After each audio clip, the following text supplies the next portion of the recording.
Hi friends, വീട്ടുമുറ്റത്തെ ഔഷധ സസ്യങ്ങളുടെ പേരുകളും ചിത്രങ്ങളും ഉപയോഗങ്ങളും എന്ന വീഡിയോൻ്റെ പാർട്ട് 2 എല്ലാവർക്കും സ്വാഗതം.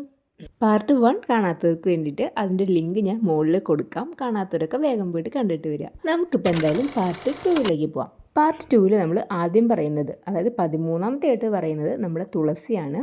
കേരളത്തിലെ ഒട്ടുമിക്ക വീടുകളിലും ഈ തുളസി കാണപ്പെടാറുണ്ട്. പലവിധ ഔഷധ ഗുണങ്ങളാൽ സമ്പന്നമാണ് നമ്മുടെ തുളസി. പല ആയുർവേദ മരുന്നുകളിലും തുളസിക്ക് പ്രധാനപ്പെട്ട ഒരു സ്ഥാനം തന്നെയുണ്ട്. പലതരം ചർമ്മ പ്രശ്നങ്ങൾ അകറ്റാനായിട്ട് തുളസി ഉപയോഗിക്കാം. അതുപോലെ തന്നെ സമ്മർദ്ദങ്ങൾക്കും തലവേദനയ്ക്കുമെല്ലാം തുളസി കൊണ്ട് പരിഹാരമുണ്ട്. രാവിലെ തന്നെ തുളസി വെള്ളം കുടിക്കുന്നത് നമ്മുടെ ശരീരത്തിൻ്റെ രോഗപ്രതിരോധ ശേഷി വർദ്ധിപ്പിക്കുന്നതിനും ദഹനം മെച്ചപ്പെടുത്തുന്നതിനും ശരീരത്തെ ശുദ്ധീകരിക്കുന്നതിനും സഹായിക്കുന്നു. ചിലന്തി വിഷത്തിന് 1 ടേബിൾ സ്പൂൺ തുളസി നീരും മഞ്ഞളും കൂടെ അരച്ച് 2 നേരം പുരട്ടുക. കൂടാതെ പേൻശല്യം മാറാനായിട്ട് തലയിണയിൽ തുളസിയില വിതറി കിടക്കാം. മുഖക്കുരു മാറാനായിട്ട് തുളസി നീര് മുഖത്ത് തേച്ചിട്ട് അരമണിക്കൂർ കഴിയുമ്പോൾ കഴുകിക്കളയാം. ജലദോഷത്തിന് തുളസി നീര്, ചുവന്നുള്ളി നീര്, ചെറുതേൻ ചേർത്ത് 3 നേരം സേവിക്കുക. ഇത് കൂടാതെ ഒരുപാട് ഗുണങ്ങളും തുളസിക്കുണ്ട്. അടുത്തതായിട്ട് പറയുന്നത് ഇഞ്ചിയാണ്. ഇഞ്ചി നമുക്ക് ശ്വാസം മുട്ടൽ, ഇക്കിൾ, ചെറിയ വേദന, വയറുവേദന, ചുമ എന്നീ രോഗങ്ങൾക്കുള്ള ഉത്തമ പ്രതിവിധിയാണ്. ഇത് കൂടാതെ ഗ്യാസ്, വിശപ്പില്ലായ്മ എന്നിവയ്ക്ക് ചെറുനാരങ്ങ നീരും ഇന്ദുപ്പും ഇഞ്ചി നീരും ചേർത്ത് സേവിക്കുക. മനംമറിച്ചിൽ, ഛർദി, ഓക്കാനം എന്നിവയ്ക്ക് 15 മില്ലി ഇഞ്ചി നീരും 15 മില്ലി ഉള്ളിനീരും കലർത്തി സേവിക്കുക. രക്തവാതം, ആമവാതം എന്നിവയ്ക്ക് ഇഞ്ചി അരച്ചെടുത്ത് നെല്ലിക്ക വലുപ്പത്തിൽ ഉരുട്ടി അതിരാവിലെ വെറും വയറ്റിൽ സേവിക്കുന്നത് നല്ലതാണ്. തലവേദനയ്ക്ക് ഇഞ്ചി അരച്ചെടുത്ത് നെറ്റിയിൽ പുരട്ടുന്നതും നല്ലതാണ്. അടുത്തതായിട്ട് പറയുന്നത് മഞ്ഞളാണ്. നമ്മൾ കറിയിലടക്കം ഉപയോഗിക്കുന്ന ഒരുപാട് ഔഷധ ഗുണമുള്ള ഒന്നാണ് ഈ മഞ്ഞൾ. ചെറിയ അസുഖങ്ങൾക്ക് മാത്രമല്ല, വലിയ അർബുദം പോലുള്ള വലിയ അസുഖങ്ങൾ തടയാനും അതിൻ്റെ പ്രതിരോധത്തിനൊക്കെ നമ്മൾ മഞ്ഞൾ ഉപയോഗിക്കുന്നുണ്ട് ഇപ്പോൾ. കൂടാതെ ശ്വാസകോശ സംബന്ധമായിട്ടുള്ള രോഗങ്ങളും പിന്നെ നമുക്ക് സാധാരണയായിട്ട് വരുന്ന പനി, ജലദോഷം, ചുമ എന്നിവയ്ക്കും ത്വക്ക് സംബന്ധമായിട്ടുള്ള രോഗങ്ങൾക്കും ചെറുപ്രാണികൾ കടിച്ചുണ്ടാകുന്ന വിഷം പോലുള്ള അസ്വസ്ഥതകൾ പരിഹരിക്കാനും മഞ്ഞൾ അരച്ച് തേക്കാറുണ്ട്. അടുത്തതായിട്ട് പറയുന്നത് തെച്ചീനെ കുറിച്ചിട്ടാണ്. എല്ലാവർക്കും അറിയുന്നത് പോലെ തന്നെ ഒരുപാട് ഔഷധ ഗുണമുള്ള ഒന്നാണ് തെച്ചി. അതിൽ ഏറ്റവും കൂടുതൽ ഔഷധ ഗുണം എന്ന് പറയുന്നത് നമ്മുടെ കാട്ടുതെച്ചിക്കാണ്. ഇതിൻ്റെ പൂവും ഇലയും എല്ലാം നമുക്ക് ഔഷധ ഗുണമുള്ളതാണ്. വയറിളക്കം, വയറുവേദന പോലുള്ള അസുഖങ്ങൾക്ക് പൂവോ അതിൻ്റെ ഇലയോ ഇടിച്ച് പിഴിഞ്ഞ് നീര് കുടിച്ചു കഴിഞ്ഞാൽ അത് മാറുമെന്നാണ് പറയുന്നത്. ഷുഗർ പോലുള്ള ഉണങ്ങാത്ത വ്രണങ്ങൾ വരുന്ന മുറിവുകൾക്ക് ഈ തെച്ചി അതിൻ്റെ വേരും കായും തണ്ടും പൂവും ഇലയും എല്ലാം കൂടെ സമൂലം അരച്ചെടുത്ത് എണ്ണയിൽ ചാലിച്ചെടുക്കുകയാണെന്നുണ്ടെങ്കിൽ അത് പുരട്ടിക്കഴിഞ്ഞാൽ നമ്മുടെ മുറിവ് ഉണങ്ങും എന്നാണ് പറയപ്പെടുന്നത്. അടുത്തതായിട്ട് പരിചയപ്പെടുത്തുന്നത് നമ്മുടെ തൊണ്ടിയാണ്. ഇതും ഉണ്ടാകുന്ന ഒരു പഴത്തിനാണ് നമ്മൾ തൊണ്ടിപ്പഴം എന്നൊക്കെ പറയുന്നത്. പണ്ട് കാലത്ത് കവികളൊക്കെ വിശേഷിപ്പിക്കാറുള്ളത് പോലെ നല്ല തൊണ്ടിപ്പഴം പോലുള്ള ചുണ്ടുകൾ എന്നൊക്കെ പറയാറില്ലേ, ആ കഴയ ഇതും ഉണ്ടാവുന്നതാണ്. കടും ചുവപ്പുള്ള തൊണ്ടിപ്പഴം ഭക്ഷ്യയോഗ്യമാണ്. ശരിക്കും പറഞ്ഞു കഴിഞ്ഞാൽ ഡിസംബറിലാണ് ഇത് പൂക്കുന്നത്.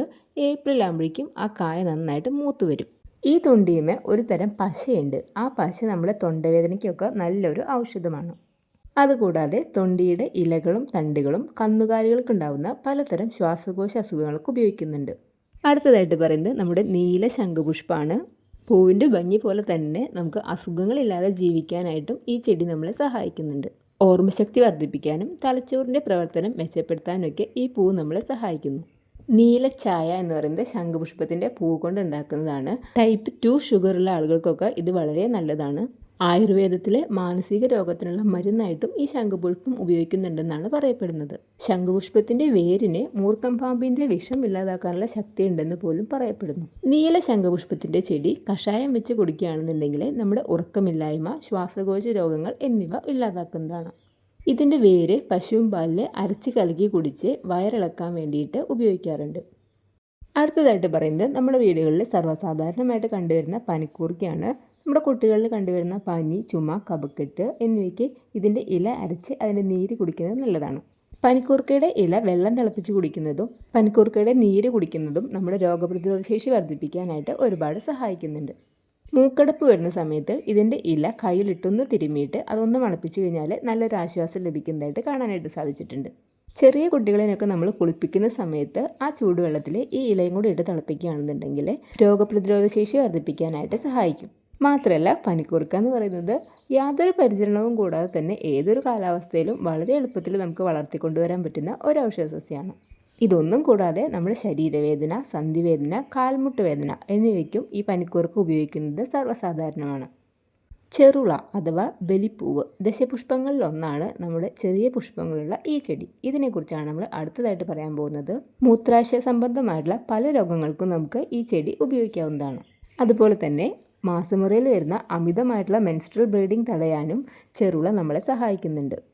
നമ്മുടെ പറമ്പിലും മറ്റും സുലഭമായിട്ട് കാണുന്ന ചെറുള പ്രഗ്നൻസിയിൽ പാൽ കഷായം വെച്ച് കുടിക്കാനും ഉപയോഗിക്കാറുണ്ട്.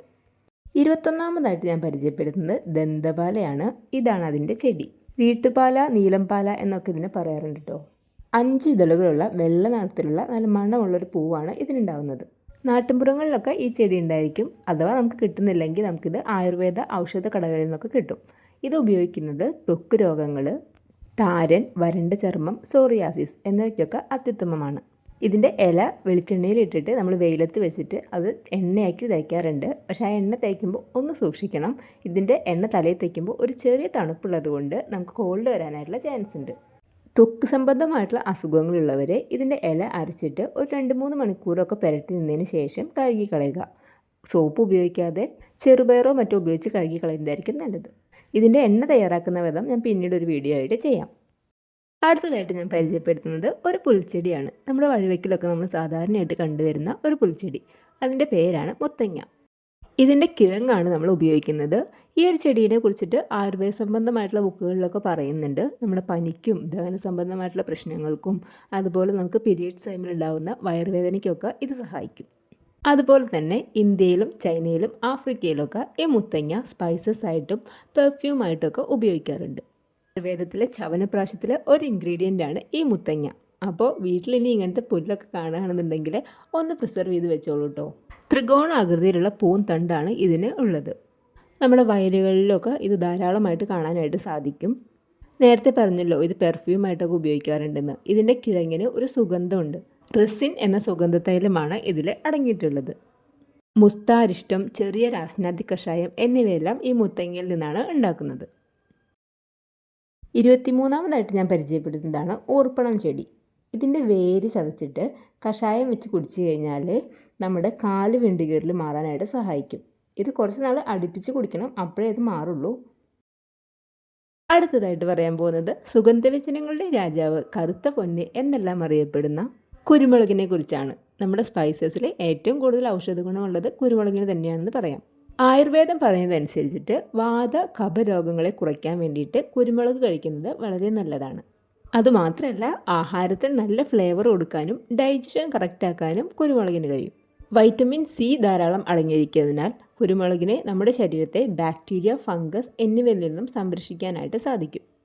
അടുത്തതായിട്ട് പരിചയപ്പെടുത്തുന്നത് പേരേനെ കുറിച്ചിട്ടാണ്. നമുക്ക് എല്ലാവർക്കും അറിയാം പേരക്കയിൽ ധാരാളം പോഷക ഗുണങ്ങളുണ്ടെന്ന്. അതുപോലെ തന്നെ പോഷക ഗുണങ്ങൾ പേര ഇലയിലുമുണ്ട്. പേരയില കഴിക്കുന്നത് കൊണ്ടുള്ള ചില ഗുണങ്ങൾ ഞാൻ പറയാം. കൊളസ്ട്രോൾ കുറയ്ക്കാനായിട്ട് സഹായിക്കും, ഷുഗർ കുറയ്ക്കാൻ സഹായിക്കും, അൾസർ കുറയ്ക്കാൻ സഹായിക്കും, ദഹനം നന്നാക്കാൻ സഹായിക്കും, ഉറക്കം നന്നാക്കാൻ സഹായിക്കും, വയറിളക്കം നിർത്താനായിട്ട് സഹായിക്കും, പല്ലിൻ്റെ ആരോഗ്യം സംരക്ഷിക്കാനും പേരയില സഹായിക്കുന്നുണ്ട്. അതുപോലെ തന്നെ ചർമ്മത്തിൻ്റെ ആരോഗ്യ സഹായത്തിനും രോഗപ്രതിരോധ ശേഷി വർദ്ധിപ്പിക്കാനും പേരയിലിട്ട് തിളപ്പിച്ച വെള്ളം കുടിക്കുന്നത് നല്ലതാണ്. അടുത്തതായിട്ട് പറയുന്നത് നമ്മുടെ ഒന്ന് തൊട്ട് കഴിഞ്ഞാൽ ഇലകൾ കൂടിപ്പോകുന്ന നമ്മുടെ തൊട്ടാവാടി. നൈട്രജനെ ഏറ്റവും കൂടുതൽ മണ്ണിലെത്തിക്കുന്ന ഒരു സസ്യം കൂടിയാണ് ഈ തൊട്ടാവാടി.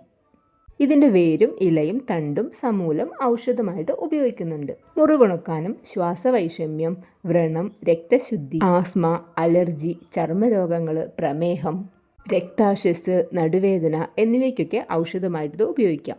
കൂടാതെ സ്തനവളർച്ചയ്ക്കൊക്കെ പണ്ട് കാലത്തെ ആൾക്കാർ ഇതിനെ എണ്ണ കാച്ചിട്ട് ഉപയോഗിക്കാറുണ്ടായിരുന്നു. ഇളം തൊട്ടാവാടി ചെടികൾ തോരൻ വയ്ക്കാനും ചമ്മന്തി ഉണ്ടാക്കാനായിട്ട് പണ്ട് കാലത്ത് ഉപയോഗിക്കാറുണ്ടായിരുന്നു. തൊട്ടാവാടി പോകുന്നതാണെങ്കിലും ഇവൻ അത്ര നിസ്സാരക്കാരനല്ല എന്ന് മനസ്സിലായില്ലേ. അടുത്തതായിട്ട് പറയുന്നത് നമ്മുടെ കൊപ്പക്കായയുടെ ഇലയെ കുറിച്ചിട്ടാണ്. വിറ്റാമിൻ എയും സിയും ആൻറ്റി ഓക്സിഡൻറ്റുകളാലും സമ്പന്നമാണ് നമ്മുടെ ഈ പപ്പായയുടെ ഇല. നമുക്ക് കൂടുതലും പരിചയം ഡെങ്കിപ്പനിക്ക് ഒരു ഔഷധമായിട്ടാണ് ഈ പപ്പായ ഇലയെ കൂടുതൽ പേർക്കും പരിചയം ഉണ്ടായിരിക്കുക. അതുപോലെ തന്നെ നമ്മുടെ ശരീരത്തിലെ പ്ലേറ്റ്ലെറ്റുകളുടെ എണ്ണം കൂട്ടാനും ഈ പപ്പായയുടെ ഇലയുടെ ജ്യൂസ് കുടിക്കുന്നത് വളരെ നല്ലതാണ്. അതുപോലെ തന്നെ കോഴികളൊക്കെ ഉണ്ടെങ്കിൽ ഈ പപ്പായയുടെ ഇല ചെറുതായിട്ട് കട്ട് ചെയ്ത് അവർക്ക് ഇട്ട് കൊടുത്താൽ മുട്ടോൽപാദനം കൂടുമെന്ന് പറയപ്പെടുന്നുണ്ട്. ഇനി നമുക്ക് ചെമ്പരത്തിയുടെ ഇലയുടെ അത്ഭുത ഗുണങ്ങളെക്കുറിച്ചൊന്ന് അറിയാം. ചെമ്പരത്തിയിലയ്ക്ക് ധാരാളം ഔഷധ ഗുണങ്ങളുണ്ട്. ഇത് ആയുർവേദത്തിലും നാടൻ ചികിത്സയിലും വ്യാപകമായിട്ട് ഉപയോഗിക്കുന്നുമുണ്ട്. ഇലയിട്ട് തിളപ്പിച്ച വെള്ളം പനി, ജലദോഷം, ചുമ എന്നിവയ്ക്ക് ശമനം നൽകും. അരച്ച പേസ്റ്റ് നമ്മൾ തലയിൽ പുരട്ടിക്കഴിഞ്ഞാൽ മുടി വളർച്ചയും താരൻ നിയന്ത്രണവും സാധ്യമാവും. ഇലയുടെ നീര് ചർമ്മത്തിലെ അസ്വസ്ഥതകൾ കുറയ്ക്കുന്നതിനും വ്രണങ്ങൾ ഉണങ്ങാനും ഇത് സഹായിക്കും. പ്രമേഹ രോഗികൾക്ക് പഞ്ചസാര ചേർക്കാതെ ഈ വെള്ളം കുടിക്കുകയും ചെയ്യാം. ചുവന്ന സുന്ദരിയായിട്ടുള്ള ചെമ്പരത്തിനെ കുറിച്ച് പറയാനാണെന്നുണ്ടെങ്കിലോ, ഇത്രയും ഔഷധ ഗുണം മറ്റൊരു പുഷ്പത്തിനും ഉണ്ടോ എന്നത് തന്നെ സംശയമാണ്. സൗന്ദര്യ സംരക്ഷണത്തിന് മാത്രമല്ല, ആരോഗ്യ കാര്യങ്ങൾക്കും ചെമ്പരത്തി ഒട്ടും പിന്നിലില്ല. അഞ്ചിതൾ ചെമ്പരത്തിയാണ് പൊതുവെ ഔഷധ ചെമ്പരത്തിയായിട്ട് നമ്മൾ കണക്കാക്കുന്നത്. Nitrogen, phosphorus, vitamin B, vitamin C എന്നിവയാൽ സമ്പുഷ്ടമാണ് ഈ ചുവന്ന സുന്ദരി. ശ്വാസകോശ സംബന്ധമായ അസുഖങ്ങൾ, ശരീരത്തിലുണ്ടാകുന്ന നീര്, ദേഹത്തുണ്ടാകുന്ന ചുവന്ന തടിക്കൽ, ഹൃദയ സംബന്ധമായ അസുഖങ്ങൾ, ആർത്തവ പ്രശ്നങ്ങൾ, തലമുടിയുടെ ആരോഗ്യം എല്ലാത്തിനും ചെമ്പരത്തി ഉത്തമമാണ്. 4-5 ചെമ്പരത്തിയുടെ ഇതളുകൾ മാത്രം 100 മില്ലി വെള്ളത്തിലിട്ട് തിളപ്പിച്ച് ചൂടാറിയ ശേഷം അരിച്ചെടുത്ത് കുടിക്കുക. ചെമ്പരത്തിയുടെ ഇലയും പൂവും താളിയാക്കിയിട്ട് തലയിൽ തേക്കുന്നത് തലമുടിയുടെ എല്ലാവിധ ആരോഗ്യ പ്രശ്നങ്ങൾക്കും നല്ലൊരു പ്രതിവിധിയാണ്. അടുത്തതായിട്ട് പരിചയപ്പെടുത്തുന്നതാണ് ചൊറിയണം അല്ലെങ്കിൽ ആനക്കൊടിത്തൂവ എന്നൊക്കെ പറയുന്നത്. ഇത് തൊട്ട് കഴിഞ്ഞാൽ നമുക്ക് അപ്പം ചൊറിയും. അതുകൊണ്ട് തന്നെ പലരും ഇത് കാട്ടുചെടികളുടെ കൂട്ടത്തിൽപ്പെടുത്തി വലിച്ചു കളയാണ് പതിവ്. എന്നാൽ ആളെ നിസ്സാരക്കാരനല്ല കേട്ടോ. അനീമിയ, വാദം, മുടി കൊഴിച്ചിൽ, ആസ്മ, ഉറക്കക്കുറവ്, തടി കുറയ്ക്കാൻ, ഗ്ലൂക്കോസിൻ്റെ തോത് നിയന്ത്രിക്കാൻ, തലവേദന, ഇതിനെല്ലാം പണ്ടുള്ളവർ ഉപയോഗിച്ചു പോന്നിട്ടുള്ള ഒരു ഔഷധ സസ്യമാണ് ഈ കൊടിത്തൂവ. അടുത്തതായിട്ട് നമ്മുടെ ദശപുഷ്പങ്ങളിലൊന്നായിട്ടുള്ള നിലപ്പനയാണ്. ഇത് നമ്മുടെ പറമ്പിലൊക്കെ മണ്ണിനോട് ചേർന്നിട്ട് നമ്മുടെ പനയുടെ ആകൃതിയിലൊക്കെയുള്ള ഒരു ഇലയാണ് ഇതിനുണ്ടായിരിക്കുക. ഇതിന് ഒരുപാട് ഔഷധ ഗുണങ്ങളുണ്ട് കേട്ടോ. ആർത്തവ സംബന്ധമായിട്ടുള്ള പ്രശ്നങ്ങൾക്കും വേദനകൾക്കും അമിത രക്തസ്രാവത്തിനും എല്ലാം ഉത്തമമാണ് ഈ നിലപ്പന. മഞ്ഞപ്പിത്തം ഇല്ലാതാക്കാൻ ഇവയുടെ കിഴങ്ങുകൾ പാലിൽ അരച്ച് കഴിച്ചാൽ മതി. ആയുർവേദത്തിലെ അരിഷ്ടം ഉണ്ടാക്കാനായിട്ട് ഉപയോഗിക്കുന്ന മരുന്നുകളിൽ ഒന്നാണിത്. ഇനി നമ്മൾ പറയാൻ പോകുന്നത് നമ്മുടെ വെള്ള ശംഖുപുഷ്പത്തെ കുറിച്ചിട്ടാണ്. 2 തരം ശംഖുപുഷ്പമുണ്ട്, വെള്ളയും നീലയും. നീലേനെ കുറിച്ച് നമ്മൾ നേരത്തെ പറഞ്ഞിട്ടുണ്ടായിരുന്നു. ഇനി വെള്ളയെ കുറിച്ച് പറയാം. സാധാരണയായിട്ട് നീല ശംഖുപുഷ്പത്തിനേക്കാളും കുറച്ചും കൂടി ഔഷധ പ്രാധാന്യമുള്ളത് വെള്ള ശംഖുപുഷ്പത്തിനാണെന്നാണ് പറയപ്പെടുന്നത്. ഒരുപാട് ആൻറ്റി ഓക്സിഡൻറ്റുകൾ അടങ്ങിയിട്ടുള്ള ഈ ശംഖുപുഷ്പം വെച്ചിട്ട് ഒരു ഹെൽത്തി ഡ്രിങ്ക് ഉണ്ടാക്കാറുണ്ട്. നീല ശംഖുപുഷ്പമാണെന്നുണ്ടെങ്കിൽ അതിന് നമ്മൾ ബ്ലൂ ടീ എന്നാണ് പറയുന്നത്. ഇത് തന്നെ നമുക്ക് വെള്ള ശംഖുപുഷ്പം വെച്ചിട്ടും ഉണ്ടാക്കാം. അതെങ്ങനെയാണെന്ന് ഞാനൊന്ന് പറഞ്ഞു തരാം. ഒരു പിടി ശംഖുപുഷ്പം എടുത്ത് നന്നായി കഴുകിയിട്ട് അത് കുറച്ച് വെള്ളത്തിലിട്ട് തിളപ്പിച്ചെടുക്കുക. തിളപ്പിച്ചതിന് ശേഷം ഇതൊന്ന് അരിച്ചെടുത്തിട്ട് അതിലേക്ക് ഒരു നാരങ്ങ കൂടി പിഴിഞ്ഞൊഴിച്ച് കഴിഞ്ഞാൽ, വേണമെങ്കിൽ നിങ്ങൾക്ക് തേനും കൂടെ ചേർക്കാം. എണ്ണിയാൽ തീരാത്ത അത്ര ഔഷധ ഗുണങ്ങളുള്ള ഒരു ഹെൽത്തി ഡ്രിങ്കാണിത്. അടുത്തതായിട്ട് പറയുന്നത് പൂവാങ്കുരുന്നിൽ. പൂവാങ്കുരുന്നിൽ ഇട്ട് വെച്ച വെള്ളം കൊണ്ട് നമ്മൾ 7 ദിവസം കണ്ണ് കഴുകുകയാണെന്നുണ്ടെങ്കിൽ കൺകുരു മാറിക്കിട്ടുമെന്നാണ് പറയുന്നത്. പരന്ന ഇലകളും വയലറ്റ് പൂക്കളാണ് ഇതിന് കണ്ടുവരുന്നത്. അതുകൊണ്ട് തന്നെ ഈ സസ്യത്തിൻ്റെ മുഴുവൻ ഭാഗങ്ങളും ഔഷധയോഗ്യമാണ്. കുട്ടികൾക്കുണ്ടാവുന്ന പനി പെട്ടെന്ന് മാറാനും രക്തശുദ്ധീകരണത്തിനും ഇതിൻ്റെ ഇല ഇടിച്ച് പിഴിഞ്ഞിട്ട് നീര് കുടിക്കുന്നത് ഉപകാരപ്രദമാണ്. മൂത്രാശയ സംബന്ധമായിട്ടുള്ള പല രോഗങ്ങൾക്കും കിഡ്നിയുടെ ആരോഗ്യത്തിനും വളരെ ഫലപ്രദമാണ് ഈ സസ്യം. പൂവാങ്കുരുന്നില മുഴുവനായിട്ട് ചതച്ചെടുത്തിട്ട് അത്ര തന്നെ വെളിച്ചെണ്ണയിൽ കാച്ചിയിട്ട് തലയിൽ തേക്കുകയാണെന്നുണ്ടെങ്കിൽ തലവേദനയ്ക്ക് മാത്രമല്ല കണ്ണിൻ്റെ കാഴ്ചയ്ക്കും തലനീരിറക്കത്തിനും നല്ലതാണ്. അടുത്തതായിട്ട് പരിചയപ്പെടുത്തുന്നത് നൊസ്റ്റാൾജിയെ കുറിച്ചുള്ള ഒരു സസ്യമാണ്. ഒരു കാലത്ത് മലയാളികളുടെ വീട്ടിലും തൊടിയിലും എല്ലാം പടർന്നു കണ്ടിരുന്ന ഒരു സസ്യമാണിത്, കുന്നി. ഇതിൻ്റെ കുരുവാണ് കുന്നിക്കുരു. ചുവന്ന കുരുവിലെ കറുത്ത കുത്തുള്ള കുന്നിക്കുരു. കൈക്കാലിലെ നീര്, വീക്കം എന്നിവയൊക്കെ വന്നു കഴിഞ്ഞാൽ ഈ കുന്നിയുടെ ഇല എടുത്തിട്ട് എവിടെയാണോ വീക്കം അവിടെ കുറച്ച് എണ്ണ തേച്ചിട്ട് ഈ ഇല അതിൻ്റെ മുകളിൽ വെച്ച് കൊടുത്തു കഴിഞ്ഞാൽ നമുക്ക് ഈ വീക്കമൊക്കെ ശമിച്ചു കിട്ടും. അടുത്തതായിട്ട് പറയുന്നത് പശ്ചിമഘട്ട മേഖലകളിലെ ഏറ്റവും പ്രധാനപ്പെട്ട സസ്യങ്ങളിലൊന്നായിട്ടുള്ള വെള്ളിലേനെ കുറിച്ചിട്ടാണ്. വനങ്ങളിലും കാവുകളിലും നാട്ടിൻപുറങ്ങളിലും വളരുന്ന ഒരു കുറ്റിച്ചെടിയാണിത്. ഒരുപാട് ആരോഗ്യ ഗുണങ്ങളുണ്ടെങ്കിലും പ്രധാനമായിട്ടും കേശ സംരക്ഷണത്തിന് വേണ്ടിയിട്ടാണ് ഈ വെള്ളിലത്തിൻ്റെ ചെടി ഉപയോഗിച്ചു വരുന്നത്. അകാലനര മാറ്റാനും മുടിക്ക് ആരോഗ്യം വയ്ക്കാനും മുടിയുടെ അറ്റം പിളരുന്നത് തടയാനുമൊക്കെ നമുക്ക് ഈ ഒരു ചെടി താളിയായിട്ട് ഉപയോഗിക്കാം കേട്ടോ. അതുപോലെ തന്നെ വാതപ്രതിരോധത്തിന് നല്ലൊരു മരുന്ന് കൂടിയാണ് ഈ ചെടി. അടുത്തതായിട്ട് പരിചയപ്പെടുത്തുന്നത് ശവനാറി, നിത്യകല്യാണി, ഉഷമലരി എന്നൊക്കെ വിളിക്കുന്ന ഒരു ചെടീനെ കുറിച്ചിട്ടാണ്. അർബുദത്തിന് ചികിത്സയ്ക്ക് ഉപയോഗിക്കുന്ന ഔഷധമായിട്ടുള്ള വിൻക ആൽക്കലോയിഡ്സ് ഈ ചെടിയിൽ നിന്നും വേർതിരിച്ചാണ് ഉണ്ടാക്കുന്നത്. രക്തസമ്മർദ്ദം കുറയ്ക്കാനായിട്ട് ഉപയോഗിക്കപ്പെടുന്ന അജ്മാക്സിൻ എന്ന മരുന്നും ഈ ചെടിയുടെ വേരുകളിൽ നിന്നും ഉൽപ്പാദിപ്പിക്കപ്പെടുന്നു. അടുത്തതായിട്ട് പരിചയപ്പെടുത്തുന്നത് നമ്മുടെ ദന്തപാലയുടെയൊക്കെ ഫാമിലിയിൽ വരുന്ന അടുത്തൊരു സസ്യമാണ് കൂനൻ പാല. ഈ ചെടിയുടെ എല്ലാ ഭാഗങ്ങളിലും കറയുണ്ട്. പണ്ട് കാലങ്ങളിലെ ആൾക്കാർ കുഴിനകം കുത്തുന്ന സ്ഥലങ്ങളിൽ ഈ കറ ഒഴിച്ചു കഴിഞ്ഞാൽ കുഴിനകം മാറുമെന്നാണ് പറയപ്പെടുന്നത്. അതുപോലെ തന്നെ മുള്ള് കയറി കഴിഞ്ഞാൽ ആ മുള്ള് കയറിയ ഭാഗങ്ങളിൽ ഇതിൻ്റെ ഈ പശ ഒഴിച്ചു കഴിഞ്ഞാൽ മുള്ള് പെട്ടെന്ന് പുറത്തേക്ക് എടുക്കാൻ സാധിക്കുമെന്നും പറയപ്പെടുന്നു. അടുത്തതായിട്ട് പരിചയപ്പെടുത്തുന്നത് പാണൽ. ഇതിൻ്റെ ഒരു പ്രത്യേകത അണുനാശക സ്വഭാവമുള്ള ഒരു ഔഷധ ചെടിയാണ് പാണൽ. വായുവിലൂടെ പകരുന്ന രോഗാണുക്കളെ ചെറുക്കാനായിട്ടുള്ള ഒരു കഴിവ് ഇതിനുണ്ട്. നമ്മുടെ വീടുകളിലൊക്കെ സാധാരണയാണ് ഈ പാണലിൻ്റെ ഇല പുകയ്ക്കുക എന്ന് പറയുന്നത്. ഈ പാണലിൻ്റെ ഇലയുടെ സത്ത് പതിവായിട്ട് ഉപയോഗിച്ച് കഴിഞ്ഞാൽ കരൾ വീക്കം മാറും. അതുപോലെ തന്നെ ശരീരത്തിലുള്ള മുഴകൾ മാറുന്നതിന് ഈ പാണലിൻ്റെ ഇലയും വേരും അരച്ച് പുരട്ടി കഴിഞ്ഞാൽ നല്ലതാണ്. അടുത്തതായിട്ട് പരിചയപ്പെടുത്തുന്നത് വാതം കൊല്ലി എന്ന് പറയുന്ന ചെടിയാണ്. ഇളം വയലറ്റ് നിറത്തിലാണ് ഇതിൻ്റെ തണ്ടുകൾ കാണപ്പെട്ടു വരുന്നത്. ഔഷധമായിട്ട് ഉപയോഗിക്കുന്നത് ആസ്മ, ശരീരവേദന, ജലദോഷം, വാതം, മുട്ടുവേദന, തലവേദന എന്നിങ്ങനെയുള്ള രോഗങ്ങൾക്കാണ്.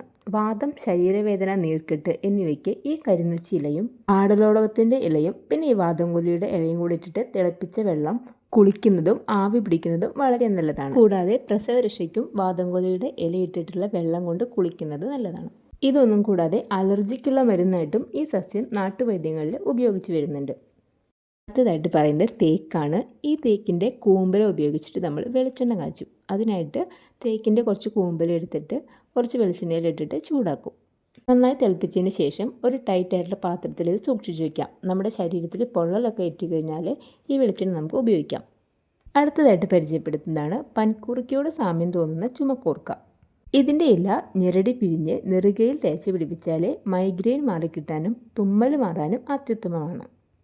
ഈ ഇല ഞെരടി പിഴിഞ്ഞ് നമ്മളൊന്ന് മണപ്പിക്കുകയാണെന്നുണ്ടെങ്കിൽ മൂക്കടപ്പ് മാറാനും നല്ലതാണ്. പനിക്കൂർക്കയുടെ ചെടിയായിട്ട് സാമ്യം ഉണ്ടെങ്കിലും ഇത് തമ്മിൽ വ്യത്യാസമുണ്ട് കേട്ടോ. നമ്മളിതിൻ്റെ ഇല ഒന്ന് പൊട്ടിച്ച് നോക്കിക്കഴിഞ്ഞാൽ ഭയങ്കര കനം കുറവുള്ളതാണ് ചുമക്കൂർക്ക. അടുത്തതായിട്ട് പരിചയപ്പെടുത്തുന്നത് കൃഷി ചെയ്യാതെ തന്നെ നമ്മുടെ വേലിയിലൊക്കെ ഉണ്ടായി നിൽക്കുന്ന വേലിച്ചീര അഥവാ മൈസൂർ ചീര, മധുരച്ചീര, ചിക്കൂർമാനീസ് എന്നൊക്കെ ഇതിനെ അറിയപ്പെടും. നിരവധി ഔഷധ പോഷക ഗുണങ്ങളുടെ ഉറവിടം കൂടിയാണിവ. ഇതിൽ ധാരാളം വൈറ്റമിൻസ് അടങ്ങിയിട്ടുണ്ട്. അതുകൊണ്ട് തന്നെ ഇവയെ മൾട്ടി വൈറ്റമിൻ ഗ്രീൻ എന്നും വിളിക്കാറുണ്ട്. ഇതിൽ ജീവകം എ, ബി, സി എന്നിവ ധാരാളമായിട്ട് ഉൾപ്പെടുന്നു.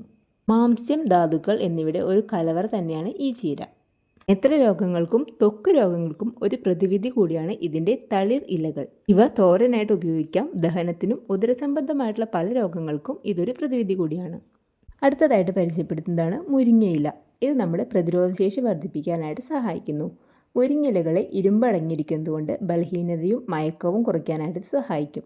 രക്തത്തിലെ ഗ്ലൂക്കോസിൻ്റെ അളവ് നിയന്ത്രിക്കാനായിട്ട് മുരിങ്ങയില നമ്മളെ സഹായിക്കുന്നുണ്ട്. ഇത് പ്രമേഹ സാധ്യത കുറയ്ക്കും. മോശമായ കൊളസ്ട്രോൾ കുറയ്ക്കുന്നതിലൂടെ മുരിങ്ങയിലകൾ ഹൃദയത്തെ സംരക്ഷിക്കുന്നു. മുരിങ്ങയിലകൾ ദഹനസംബന്ധമായിട്ടുള്ള അസുഖങ്ങൾക്കെതിരെയും ഗുണം ചെയ്യും. അസ്ഥികളുടെ ആരോഗ്യം മുരിങ്ങയിലകൾ മെച്ചപ്പെടുത്തുന്നുണ്ട്. വീഡിയോൻ്റെ ലെങ്ത്ത് കൂടി പോകുന്നതുകൊണ്ട് ഈ വീഡിയോ ഇവിടെ വെച്ച് അവസാനിപ്പിക്കുകയാണ്. ഔഷധ സസ്യങ്ങൾ തീർന്നിട്ടില്ല. അതുകൊണ്ട് തന്നെ ഇതിൻ്റെ ഒരു പാർട്ടും കൂടെ ഉണ്ടായിരിക്കും. അതും ഉടനെ തന്നെ അപ്ലോഡ് ചെയ്യുന്നതായിരിക്കും. നിങ്ങൾക്ക് ഉപകാരപ്പെടുന്നുണ്ടെങ്കിൽ നമ്മുടെ ചാനൽ ഒന്ന് സബ്സ്ക്രൈബും കൂടെ ചെയ്ത് സപ്പോർട്ട് ചെയ്യണേ.